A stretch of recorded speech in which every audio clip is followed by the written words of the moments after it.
Next point, Coulomb's law in vector form.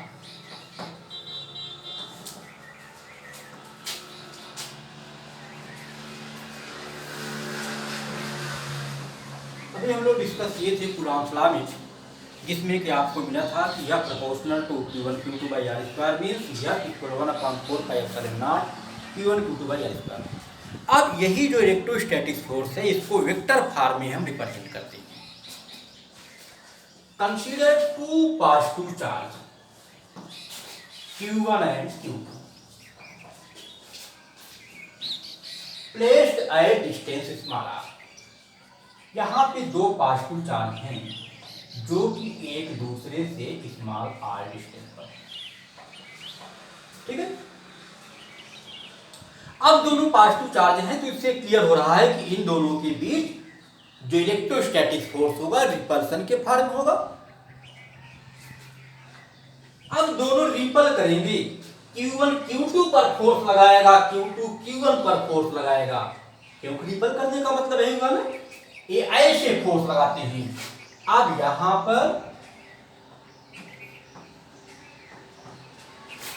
Q2 ने Q1 को ripple कर रहा है। इसको सपोज कर लीजिए कि अपने स्थान पर फिक्स है और इसको फ्री कर देंगे तो ये भागता जाएगा। इसका मतलब यह इस पर फोर्स लगा रहा है। यह हो गया F12। Q2 ने फोर्स लगाया Q1 पर। अब चलो इसको फिक्स करो, इसको फ्री करोगे, जब इसको फ्री करोगे तो ये भागेगा इस डायरेक्शन में। यह हो जाएगा F21, ठीक है। F12 Q2 ने Q1 पर फोर्स लगाया और F21 यहां पर Q1 ने Q2 पर फोर्स किया, ठीक है। अब जानते हैं कि ये फोर्स है,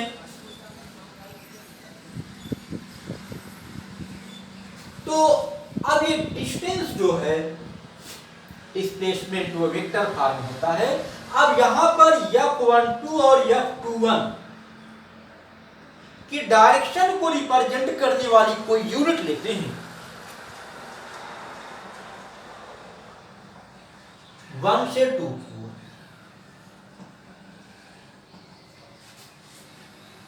2 से 1,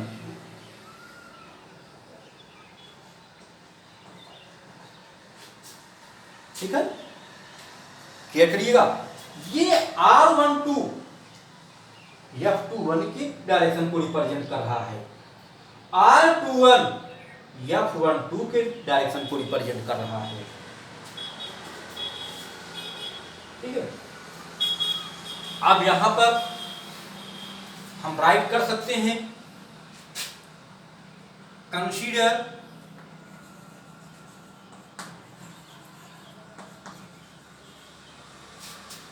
टू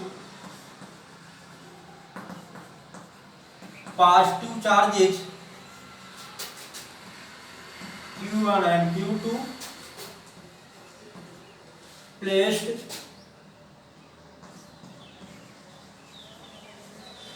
in vacuum और फ्री स्पेस, जो भी राइट करना चाहें कर सकते हैं, एट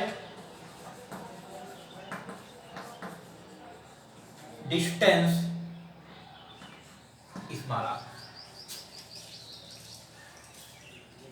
अब यहां पर F12 और F21 को भी रिप्रेजेंट कर देते हैं, जो फोर्स आपने फिगर में यहां पे रिप्रेजेंट किया है। F12 क्या है, चार्ज Q2 एक्सर्टेड या exert force on charge Q1, और फिर F21 क्या है, ये charge Q1 exert force on charge Q2, ठीक है। यहां पर F12 एंड F21।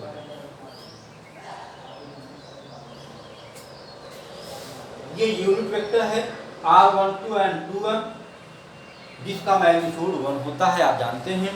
बस यहाँ पर केवल हम इस फोर्स के डायरेक्शन को रिप्रेजेंट करने के लिए यूनिट वेक्टर का हेल्प लिया है।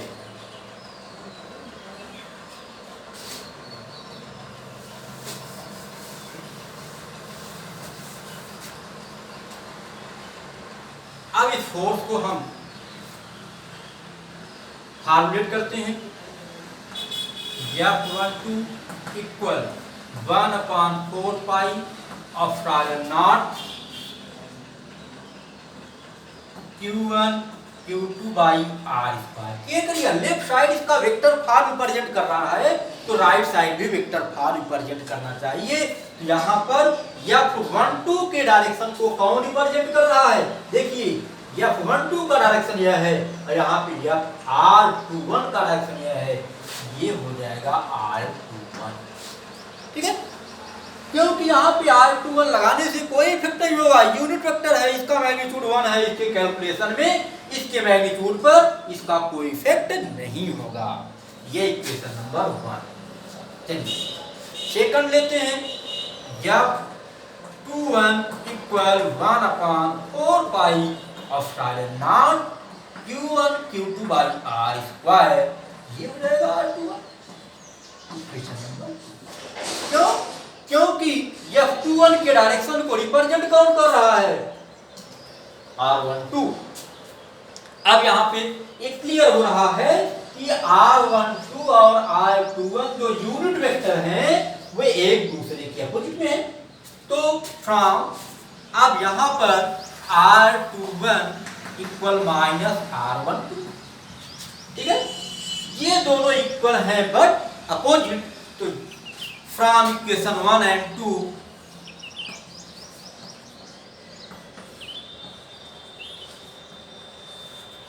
1 एंड 2 से जब ये दोनों इक्वल हैं तो ये दोनों भी क्या होंगे? इक्वल हो जाएंगे। बस आपको क्लियर? इससे पता चल रहा है कि जो इलेक्ट्रोस्टैटिक फोर्स होता है, जो चार्ज के बीच जो लगता है, वह इक्वल एंड अपोजिट डायरेक्शन में होता है।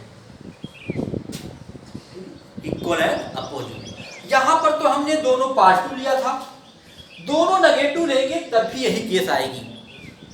अब एक पॉजिटिव एक नेगेटिव लेते हैं। सपोज कर लीजिए कि Q1 पॉजिटिव है और Q2 नेगेटिव है। Q2 नेगेटिव है, अब क्या होगा? ये दोनों खींचेंगे, अट्रैक्ट करेंगे। तो अब Q2 ने Q1 पर फोर्स लगाकर अट्रैक्ट किया और Q1 ने Q2 पर फोर्स लगाकर अट्रैक्ट किया। ये करिएगा, यहां पर F12 ने फोर्स लगाया किस पर? Q1 पर। F21 फोर्स लगाया किस पर? Q2 पर। ये अट्रैक्ट कर रहे हैं, इनके बीच अट्रैक्शन फोर्स लग रहा है। यहाँ पे इलेक्ट्रोस्टैटिक फोर्स अट्रैक्शन के फॉर्म में है, लेकिन फिर भी देखिए यहाँ पे दोनों अपोजिट डायरेक्शन में, ठीक है। तो इससे क्लियर हो रहा है कि जो इलेक्ट्रोस्टैटिक फोर्स होता है वह दो चार्ज के बीच जो एग्जर्ट करता है वह इक्वल एंड अपोजिट।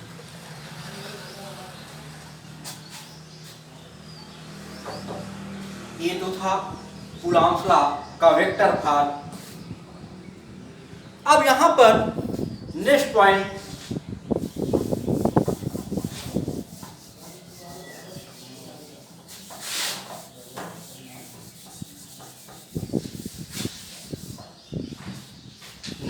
होगा डाइलेक्ट्रिक कांस्टेंट। डाइलेक्ट्रिक